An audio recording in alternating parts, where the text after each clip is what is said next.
for sure, food security. And why do I say this? We get briefings from the IMF and World Bank twice a year. We, meaning the Secretary General and all UN chief executives in a closed room.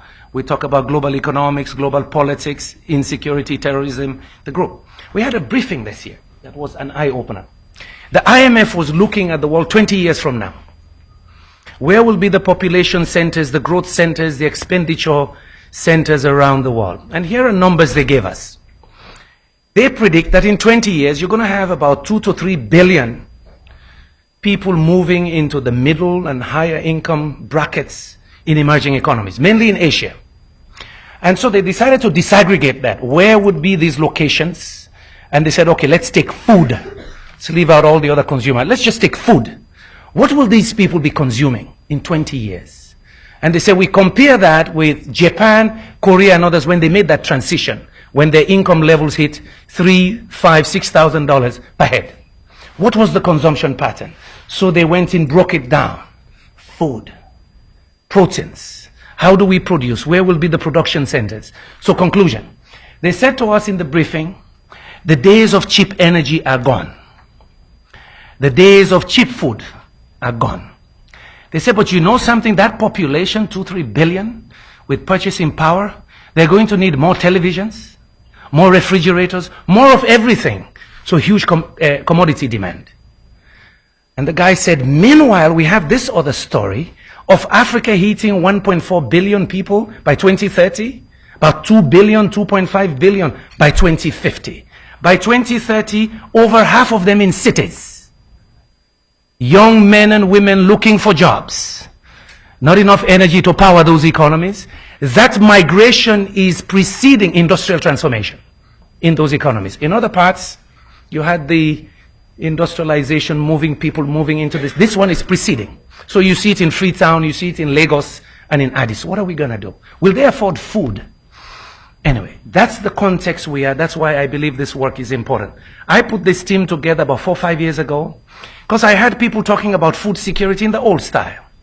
These economies in Africa have to deal with food security, jobs, urbanization all at once today. And then you have the big risk multiplier, climate change. Messing up everything, all the predictions, business as usual. Yields will go down by 50%. There will be climate refugees in Africa moving around because there's flooding and so on. How do you as a government deal with all of this today? If we just look at food security as just increasing production on the farm, you need to link farmers to markets. You need to have food distribution systems in the cities. You need to feed that population. But you need to create jobs. The Arab Spring is about jobs. I did a piece in March in Project Syndicate with the Minister of Trade and Industry of South Africa. We called it South of the Revolution. We were sitting in Algeria in March because we were there in Libya in November watching everybody kissing Gaddafi. And then in March we found ourselves there. And we said, could this happen down south? So we wrote this piece and we wrapped this together. Agribusiness, jobs, and beneficiation, they call it in South Africa, adding value. So this book is about value addition. How do we begin to add value to Africa's production? To create jobs and wealth? How do we change the discussion in Africa from just poverty reduction to wealth creation? Because then you talk about competitiveness. Then you talk about trade. Then you talk about productivity and infrastructure. So it is that holistic approach that we really advocate for. A few years ago, this was the first report we did with Paul Collier and his colleagues at the Center for the Study of African Economies. The title is Industrial Development 2009, Development Report, Breaking in and Moving Up, looking at the bottom billion. Here we argue a lot about structural change, helping these economies move into labor-intensive production systems, which means you need the infrastructure, which means you need energy source. They must comply to international production and environmental standards in their production system. So the whole issue of sustainability in the presence of climate change that they're not guilty of, but they have to deal with because the impacts are there immediately on them. It is in that context we believed, as you look at structural change, that agribusiness is one of the most promising areas. You attack food security, you attack jobs, and the realization that our children are moving into the city. My last 2 points. Just to give the context, these colleagues will show you the pillars, the 7 pillars we've developed. The stories are not new. We're putting them together just to say, you better bring it back in the middle of the whole discussion. It's not either or. You must look at the business side and value addition and what will make it move in this current context. I was in China in August. I helped the Chinese organize an Africa-China Partnership for Investment Forum. In the middle of my speech, I stopped right at 7 minutes into the speech, and I stopped. And I said, I'm not going to read the official text anymore. I want to talk to you about the African dream, which is the subject of a new op-ed I'll release soon. From cocoa to chocolates.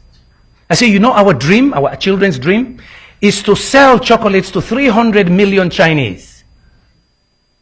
I'm not going to compete with Nestle or Cadbury. I just need 300 million middle-class Chinese to buy finished products from Africa. That's the dream. It's not to sell you cocoa, iron ore, and bauxite anymore. If that's the new market, it's the same thing we've done 600 years, and we're the poorest of the poor. Commodity trade makes you poor.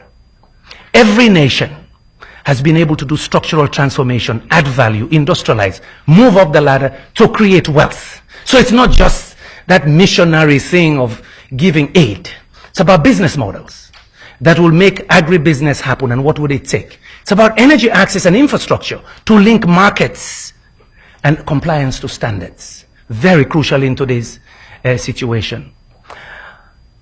So I was surprised. I got an applause in China. I said by saying in Sierra Leone we're very lucky. You know, in the last 2 years we discovered oil. We discovered one of the 10 largest deposits of iron ore. And guess what? Thanks to WikiLeaks, we know we have uranium too. Thanks to WikiLeaks. We're 6 million. I say to Sierra Leoneans, you don't need aid from anybody in 10 years. You should be wealthy. Our children should be proud to come back and have real jobs, not charity. That's what we're talking about in this book. To take this discussion back, that our dream in Africa is not to sell cotton. To do cocoa, you pick it from the tree, you put it in the sun, it dries up. That's old-fashioned. That's 100 years ago. Today we want to make chocolates. We want to make garments. And yes, if we can, we want to make aluminum too. Thank you very much.